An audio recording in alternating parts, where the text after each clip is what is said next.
Ed è una Padova dove tutti veramente si stanno organizzando per fare le ultime spese di Natale, quella di questa giornata in cui sono state annunciate varie ordinanze che limitano la circolazione nei giorni di festa e intanto nel prossimo fine settimana.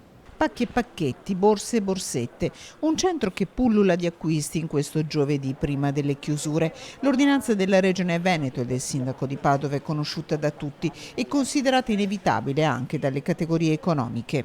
L'ordinanza del Comune di Padova non ci stupisce perché dopo quello che è successo nello scorso fine settimana un po' tutti avevano lanciato un po' l'allarme e quindi di fatto c'è questa ordinanza. Tra chi passeggia in centro anche una coppia di turisti di Reggio Emilia. Siamo venuti a dare un'occhiata.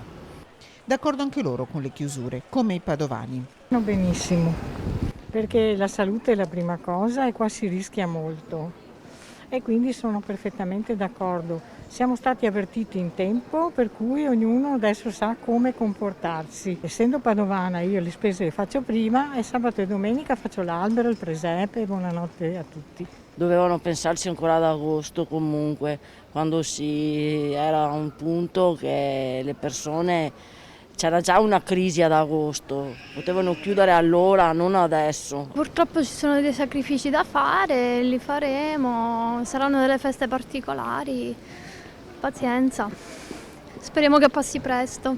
Un brindisi per chi, come questa giovane infermiera in un reparto Covid, passerà il Natale lontano dalla famiglia.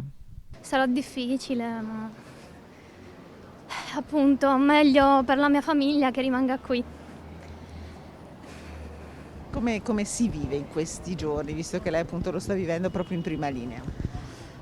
Purtroppo c'è tanta paura, i pazienti in primis perché ovviamente arrivano impauriti, non sanno cosa aspettarsi. In realtà anche noi siamo molto provati, questo sì. Purtroppo qualcuno deve farlo e ce la faremo.